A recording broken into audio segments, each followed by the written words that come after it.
This weird goodbye changed my entire life. See what happens when someone finally outgrows the person they once knew. One day, Maya glanced at her worn-out sketchbook and realized she hadn't drawn in months. She used to fill every page, but lately her mind raced with new dreams. She felt nervous. Is it wrong to leave the old passions behind? Why does saying goodbye feel both scary and exciting? Are you holding on to habits or patterns that used to define you?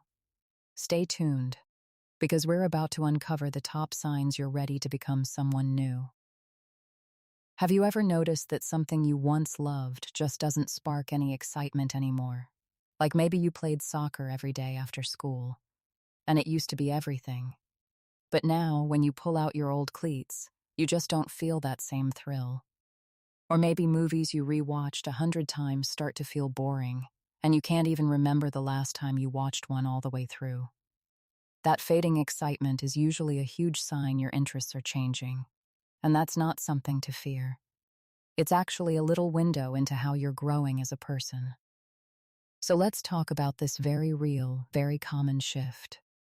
Shifting interests and passions is probably the easiest to spot way you can tell you're outgrowing your old self. And honestly, it can feel pretty weird or even sad. I know a lot of people, including me, who thought it meant something was wrong. But it actually just means you're evolving. Let's slow down and dig into what it really looks like and why it matters so much for your personal growth. Let's start with a small but powerful example. Take Tom. He'd been obsessed with video games since he was a little kid. Every Saturday, he'd gather his friends online and race go-karts, build virtual worlds, or go on grand adventures. But a few years ago, he noticed something odd. He'd stare at the controller. But instead of rushing to the screen, he started wondering what else he could do with his day. He tried reading a book for the first time in forever, and to his surprise, he loved it. At first, Tom was confused. He wondered, am I getting old? Am I losing touch? But it wasn't about age. It was about change.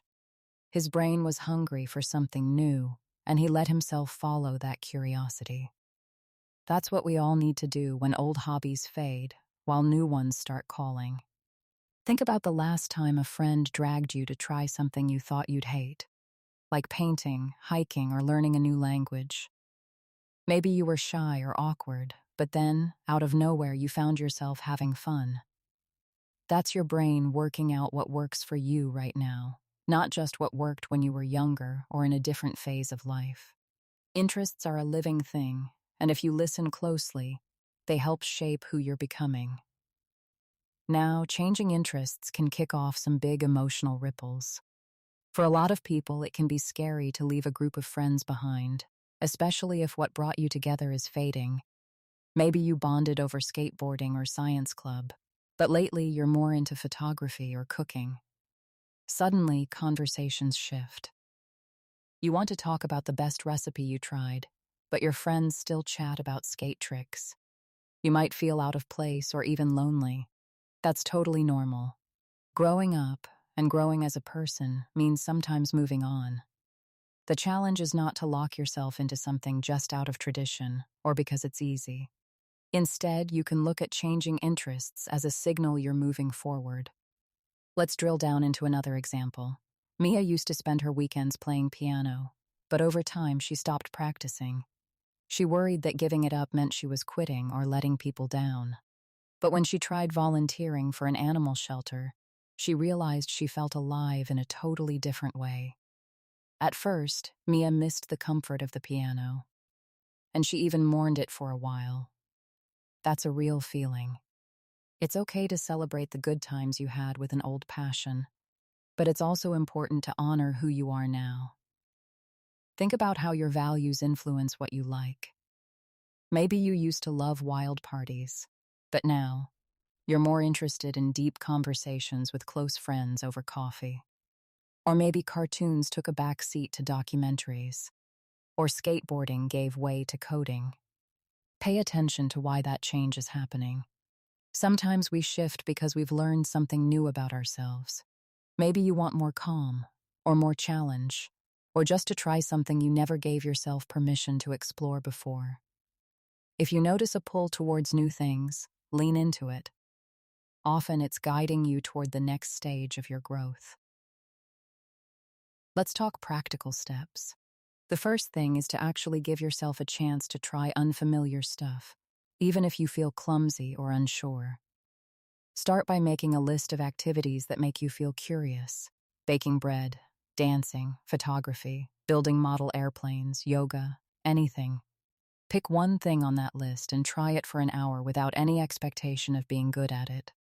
Just notice what happens. Are you more excited after? Or did it feel off? Both answers matter, and both teach you something new about yourself. Now here's a twist. You don't have to totally ditch your old hobbies. Sometimes you can blend the old and the new. If you liked painting but now love music, maybe you try painting to music. Or if you used to like chess but want to get into computers, you could learn coding through online chess programs. Get creative. Growth doesn't always mean closing the door all the way. It means opening new ones, and sometimes walking through more than one at a time. Now, what about those memories? It's so easy to hold on to old trophies, certificates, or even just the stories we tell about ourselves. I'm the one who plays soccer, or I'm the one who's always doodling. When those stories stop fitting, we can get stuck.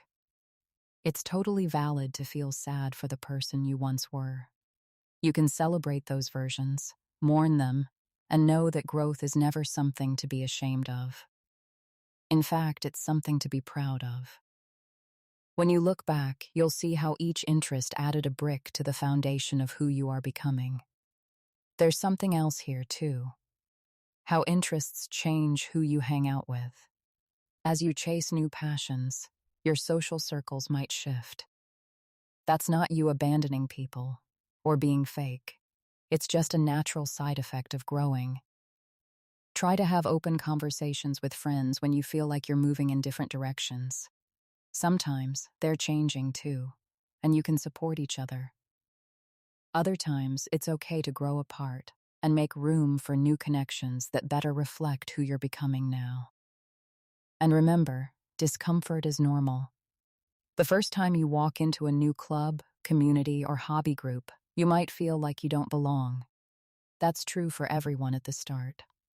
Over time, that feeling usually fades as you prove to yourself you can handle new situations and enjoy new experiences. Each time you step out of your comfort zone, you get one step closer to your truer self. So, as you think about your current interests, ask yourself these questions. Is there something you keep feeling curious about, even if it feels random?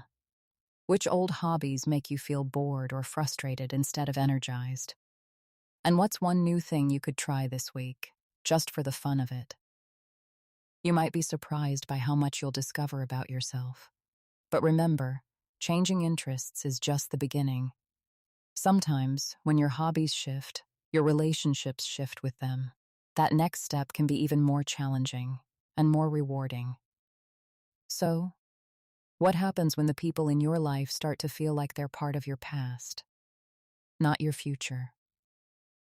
Let's find out. It's never easy to realize that some relationships just aren't right for you anymore. Maybe you felt close to someone for years, but suddenly their jokes don't make you laugh, or their habits actually sap your energy instead of boosting you. Let's talk about how growing out of friendships and even family dynamics plays into your personal evolution, and why it's both hard and necessary. Imagine this. You've been friends with Sarah for what feels like forever. You both loved binge-watching shows, gossiping about classmates, or talking for hours about your favorite games. But slowly, spending time with Sarah makes you feel tired, not happy. Maybe her negativity starts to drain you, or maybe she pushes you toward things that don't fit your values anymore. The weird thing is, nothing dramatic happened, just small moments, piling up, making you realize something is off. Spotting toxic or draining relationships usually starts with tiny red flags. It could be that every conversation feels one-sided, or you walk away feeling worse than when you started. Maybe your friend mocks your dreams, flakes on plans, or just can't celebrate your wins. At first, you might think you're being sensitive, But when the same feeling repeats itself, your gut is probably onto something. Here's another sign: emotional whiplash when you're around certain people. Maybe one friend always makes you anxious, blaming you for things that aren't your fault. Or maybe you feel pressure to act a certain way, just to fit in. That's exhausting, and it eats away at your confidence over time. Listen to your emotions. If you leave a hangout feeling relieved or sad, not energized or seen, that's your mind trying to protect you. Our emotions are really good at detecting what our brains haven't figured out yet. Sometimes, relationships you loved become unhealthy as your values change. Maybe you want to focus on your studies or start a new business, but your friends pressure you to goof off and ignore your goals. Suddenly, what was fun starts to feel like a trap. You realize, almost in slow motion, that you need to move on if you want to keep growing. So what can you do? The very first step is honesty with yourself. Ask, does this person help me become better, or do they hold me back?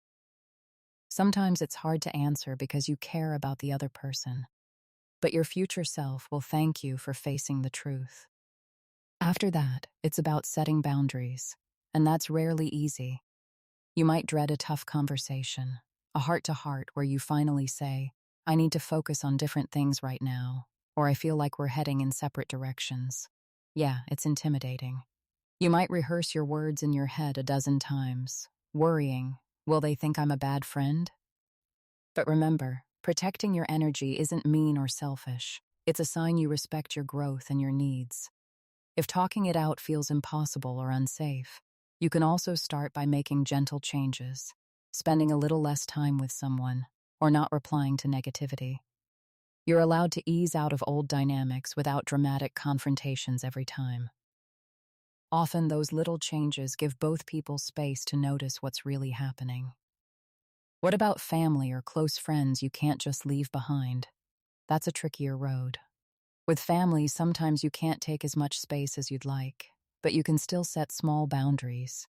You can change the kind of conversations you have, say no to things that make you uncomfortable, or let go of the need to fix everyone else's problems. But there's a beautiful upside to all this hard work. As you let go of draining relationships, you naturally make space for stronger, more positive connections. Think about times you met someone who just got you. Maybe it was the kid in art class who understood why you doodle during lectures, or a new coworker whose dreams match your own. You leave those conversations feeling lighter, hopeful, and even inspired. That feeling is worth chasing. Seeking out like-minded, growth-oriented people takes courage. Sometimes, the groups you want to join feel intimidating, like you don't quite belong. The secret? Almost everyone else feels that way, too. Try striking up a conversation at a workshop, online forum, or even a club meeting. Start with what excites you. That TikTok about the science fair experiment was wild, right? Or I've never tried rock climbing before. Do you think I'll survive? Just watch how fast common interests create new sparks. Now, here's the real shift. As you grow, you stop caring so much about social quantity, how many friends you have. You start caring about depth, trust, and feeling safe to be yourself. The old idea of having a giant squad fades compared to building a small circle who truly root for your dreams. It's perfectly normal to have seasons where your circle shrinks, and that usually means you're making space for something or someone better. Let's hear from Marcus, who realized his friend group was holding him back. They'd meet every Friday night to talk about everything wrong in the world, complaining, gossiping, never changing their routines. Marcus started skipping hangouts to work on a side project he'd been dreaming about, but he felt guilty and a little lost. Over time, those missing invites stopped stinging. Instead, he found himself reaching out to a mentor and joining an art class. It didn't happen overnight, but slowly new people entered his life, and his confidence grew. Looking back, Marcus realized losing old friends wasn't a failure. It was part of making room for those who saw and supported the new version of him. The flip side, of course, is respect. Not every friendship has to end in drama. Sometimes there's just a gentle drifting apart, and you both move on wishing each other well. When you recognize that, you leave the door open for reconnection down the line, or at least for sweet memories instead of bitterness. Let's try something practical right now. Think about your top 5 people, the ones you text, call, or see the most. How do you feel after hanging out with each person? Energized, lighter, or maybe drained and heavy? Try writing it out, or just noticing the pattern as your week goes on. This little exercise can give you powerful clues about who helps you grow. Setting new boundaries can sound like you're pushing people away, but it's actually about protecting your future. As you keep growing, you'll need more from your relationships, more trust, support, and honesty. Don't be afraid to raise the bar. The friends and family who are meant to stick around will grow with you, while others might naturally fall away. And that's okay. The big question now, as you make space for stronger, healthier connections, what happens inside you? How do goals and dreams change when you start building the right network around your evolving self? The story gets even more interesting from here. Has your definition of success ever changed so suddenly, you almost couldn't believe it? Maybe you spent years dreaming of one job, one school, or one title, only to wake up and realize it doesn't fit you anymore. That intense, uncomfortable moment signals real personal growth, even if it feels scary at first. Let's walk through what it means to shift your goals and priorities. These shifts often sneak up on us. Elise always wanted to be a doctor. For as long as she could remember, it was all she talked about. The idea of helping people, earning respect, and working in a hospital filled her with pride. She worked hard, passed tough classes, and shadowed doctors in her free time. But as she got closer to college applications, a strange feeling crept in. She felt more dread than excitement when she thought about med school. One day, after a volunteer project teaching kids to read, she realized she was happiest in the classroom, not the emergency room. For weeks, Elise wrestled with guilt. Was she letting people down? Was she failing? It was only when she admitted her priorities had changed that she started to feel free. Change like this isn't rare. A lot of us spend years chasing shoulds, the jobs, grades, or hobbies other people say are best. Then suddenly, what once felt important gets swapped out for something new. Maybe you realize you want time with family more than overtime pay, or you care about building real friendships over chasing popularity. These pivots feel huge because they shake up the stories we tell ourselves.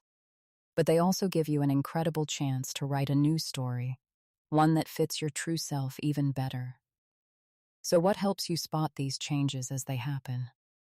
Pay attention to the moments when your dreams start feeling more like burdens. Maybe your parents always pushed you to be a lawyer or engineer. Then one day you catch yourself daydreaming about opening a small bakery, singing on YouTube, or starting your own nonprofit. You might brush off those dreams at first. That's silly, or that would never work. But your brain keeps circling back. That's your mind telling you it's time to listen. When you notice this, it's time for a practical step: reflection. Try journaling about how your old goal made you feel compared to what excites you now. Or make a vision board. Grab photos, quotes, or doodles that show both your old dreams and your new ones. If you look at it and feel thrilled by the new ideas, that's a sign you're heading in the right direction, even if you don't have every detail planned yet. Think about influencers or leaders who changed their path after setbacks. Steve Jobs was fired from Apple, the company he helped start, and only then did he realize he wanted to bring creativity, not just technology, into people's lives. Oprah Winfrey was told she didn't belong on TV, but she leaned toward projects that felt meaningful to her, and in doing that, became a legend. Closer to home, maybe you know someone who switched from sports to art, or from finance to teaching. Those pivots show it's not just okay to change your mind about your dreams. It's a mark of courage and self-awareness. The feelings when letting go of an old goal mix excitement and sadness. There's fear of disappointing people or failing to measure up to your own standards. But there's also that spark inside, the voice that whispers, try it anyway. Lean into that. Every time you choose a new direction, you model strength, not weakness. It's normal to grieve the old dream. Sometimes it means letting go of a shelf full of trophies or a group of people who only knew the old you. Let yourself feel the loss, but then focus on the open road ahead. Instead of one ending, you get a dozen fresh starts. Growth means stepping into who you want to be, not just who you were expected to be. To help you move forward, here's a quick exercise. Take out your phone or a piece of paper. List the 3 goals or priorities that feel the most important to you right now. Don't judge yourself. Just write whatever comes to mind. Maybe it's get more sleep, learn to play guitar, or spend more time with my grandparents. Big or small, these priorities are clues about what matters right now. Put the list somewhere visible and see how your actions start lining up with it in the weeks ahead. As you do this, talk with family, mentors, or trusted friends about your changes. Sometimes saying your new dreams out loud and having them supported gives you the courage to keep going even when self-doubt creeps in. And don't forget, it's easy to compare yourself to others who seem sure about their paths. The truth is, almost everyone questions their goals at some point. The people who seem happiest usually aren't the ones who followed the original plan without wavering. They're the ones who adjusted their sails whenever the winds changed. Here's another real-world story. Max spent years working at a big company, climbing the corporate ladder, because he thought status was what he wanted. But in his spare time, he'd always end up helping friends with their small businesses, building websites, designing logos, brainstorming ideas. One day, he realized that what he loved wasn't the fancy job title or the corner office. It was helping others and seeing their businesses grow. Max took a chance, left his job, and started a consulting business for small companies. It was risky, but he's never felt more fulfilled. You don't have to make dramatic, overnight shifts to honor your new priorities. Sometimes the change is slow and small. Maybe you just spend less time stressing over grades and more time volunteering. Or you slowly add healthy habits to your morning routine. Every step you take toward what makes you feel proud and energized is part of the bigger picture of growth. And when old ambitions no longer excite you, try to say goodbye with thanks. Instead of regret or shame, celebrate what each goal taught you: discipline, teamwork, creativity, whatever it was, and use those skills to chase something new. So as you think about your goals, ask yourself, what would you regret never trying? How do you want to spend your days in a year? Do your biggest efforts line up with what truly matters to you? And remember, the journey will have bumps, detours, and rest spots, but it's all moving you closer to who you're supposed to become. But what happens inside, on a deeper level, when all these changes start? The next sign is all about learning to know and trust yourself in a way you never could before. The real breakthrough happens with self-awareness, and that, more than anything, changes how you handle everything life throws at you. You know that moment when you finally see yourself clearly, strengths and flaws and all? That's real growth. Maybe for years you struggled to say anything positive about yourself. Maybe you felt like everyone else had it together, while you were stumbling through life, faking it. But then something clicks, and you start noticing what makes you unique, and that changes everything. Let's talk about self-awareness and confidence, 2 of the clearest signs you've outgrown your old self. It doesn't mean you're perfect at everything, or never make mistakes. It just means you can look in the mirror and honestly say, here's what I'm good at, and here's where I need help. That simple truth opens the door to every other kind of personal growth. Take Jasmine, for example. She always called herself shy, convinced she'd never be able to speak up in class. But as she took on small leadership roles, organizing a group project, leading a club meeting, she started to recognize her strengths. She was a good listener. She could keep calm under pressure. Even when she got nervous, she could ask the right questions. Jasmine learned to own those qualities, and it slowly changed how she saw herself. Now, when something new comes up, she still gets butterflies in her stomach, but she also knows she can handle it. Confidence doesn't erase nerves. Confidence just says, I've done tough things before, and I can do them again. Knowing your strengths and weaknesses isn't always comfortable. Sometimes it means facing habits you wish you didn't have. Maybe you avoid conflicts or procrastinate, or maybe you say yes when you should say no. Self-awareness starts with acceptance, not judgment. Instead of thinking, I'm bad at this, you shift to, I'm still learning. That attitude, being okay with mistakes, is where real confidence grows. Unexpected situations are the true tests. Let's say your group project partner quits, or a job you wanted falls through. 2 years ago, you might have panicked or blamed yourself. Now, you pause, take a breath, and pick a next step. Even if you're not 100% sure it'll work, that ability to adapt, to make decisions without all the answers, is a major upgrade. It means you trust yourself to figure things out as you go. That's a big deal in a world that never stops changing. Decision-making becomes easier, too. Instead of spinning in circles, hoping someone else will make the call, you practice choosing a path and moving forward. Even if you mess up, you'll know you did your best with what you knew at the time. Over time, every decision you make, big and small, becomes proof you can rely on yourself. Confidence leaks out through your body language, too. Think about someone who stands tall, makes steady eye contact, and doesn't shrink back or fidget constantly. That kind of posture says more than words ever could. When people see you trust yourself, they're more likely to trust you too. And it works both ways. Sometimes changing your body language can actually boost your confidence from the outside in. The next time you feel unsure, try standing a little taller or slowing your breathing. See how your mood shifts. The flip side of self-assurance is learning from mistakes.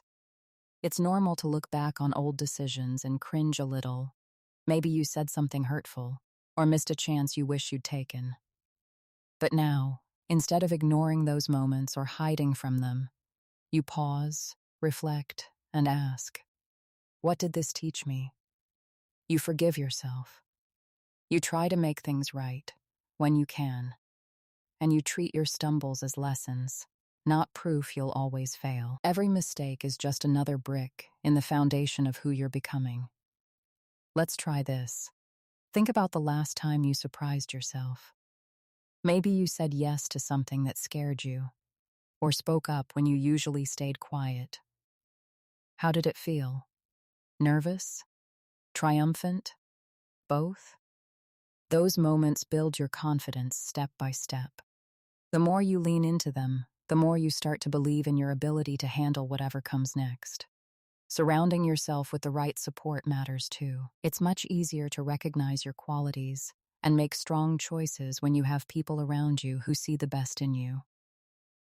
Seek out mentors, friends, or even online communities who lift you up when you forget your worth. And try to return the favor as you grow, supporting others in their journeys. Here's a real-life example. Devin got rejected from 2 colleges he really wanted to attend. A year ago, he might have fallen into a spiral of self-doubt, but this time he let himself feel sad for a day, then took time to ask what he really wanted from college. He researched other paths, reached out to advisors, and ended up finding a program that fit his real interests. That didn't make the rejections disappear, but it proved to him he could handle setbacks and even turn them into new possibilities. As you get more comfortable in your own skin, you start living more boldly. You ask for help when you need it. You take risks on things you care about. You show kindness to yourself when things go sideways. And you inspire others to do the same, just by showing up as your real self. So, what comes next when you finally believe in your power to grow? That's the moment you turn reflection into action. Confidence and self-awareness don't just change how you feel, they change what you do next. Are you ready for the big leap? Let's talk about how to make growth last, long after the first burst of motivation fades. So here you are, at the edge of something new. Maybe as you listen to all the signs you've outgrown your old self, changing interests, shifting relationships, new goals, stronger confidence, you noticed some sparks of familiarity. Maybe your own story started to show up in the stories I shared. Or maybe you felt that uneasy excitement, like you're almost ready to step into who you're supposed to be, but there's just a bit of hesitation holding you back. That right there is growth in action. Let's pause for a minute and really think. Which sign hit home most for you? Was it feeling bored by your old hobbies, or wishing for deeper, more trusting friendships? Did you feel a pang of recognition when I described the courage to change your dreams midstream? Or was it the quiet confidence building inside, even when nobody else sees it yet? These aren't just boxes on a checklist. They're lived experiences and emotions woven through every big and small turning point in your life. I know embracing change isn't all sparkle and excitement. Sometimes it's bittersweet or even a little scary. Maybe you grieve the parts of yourself you're leaving behind, or worry about the unknown that follows. That's completely normal. Growth always brings some discomfort, those first wobbly steps as you try something new, or the awkward silence after telling a friend your priorities have changed. The discomfort means you're moving. You're not stuck. You're learning how to live a life that fits you even better than before. So here's a challenge. Commit to just one change based on what you felt today. It could be as small as trying a different coffee shop, calling a friend and really listening, starting a gratitude journal, or just letting yourself be curious about something unexpected. It might mean speaking up for yourself, or spending 5 minutes listing what makes you proud. It's not about changing everything overnight.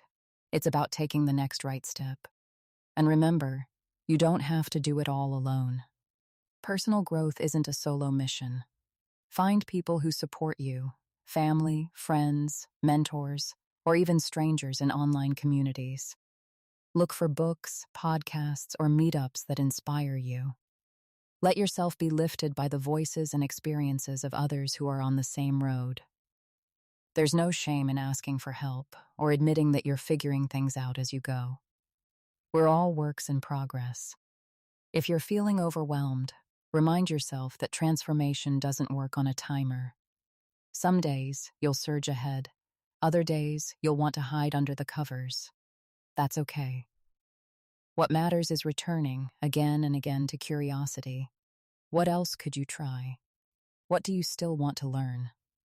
Growth is messy, beautiful, uncomfortable, and worth every awkward misstep along the way. The best part? You get to choose every day who you want to become. You can forgive your past mistakes, grill yourself on your new dreams, and rewrite your story as often as you need. The world needs more people willing to outgrow themselves, to take risks, to let go, and to reach for something bigger, brighter, and truer. So, as you reach the end of this video, take a deep breath and picture your next chapter. You don't have to map out every detail. Just know that the journey is yours, and it's never really finished. There's always a new door to open, another habit to change, and a whole new set of skills or friendships just waiting down the road. Here's what I hope you'll carry with you. The signs you've outgrown your old self aren't warning flags. They're invitations. They're the footsteps leading you toward a life that makes you proud to be exactly who you are right now, and who you'll become next. Growth doesn't mean forgetting the past. It means loving who you were, while daring to become someone even better. And if you're still feeling stuck, unsure of where to start, just remember, small steps count. Every brave conversation, every new skill, every honest reflection puts another brick in the foundation of your future. Keep building, keep exploring. The real adventure is only just beginning. So, what's the next sign you'll notice in yourself? What path will your changing interests, relationships, goals, or confidence lead you to next? Sometimes, the biggest growth is in the questions you ask, not the answers you chase. That's the secret. Growth means you're never truly done.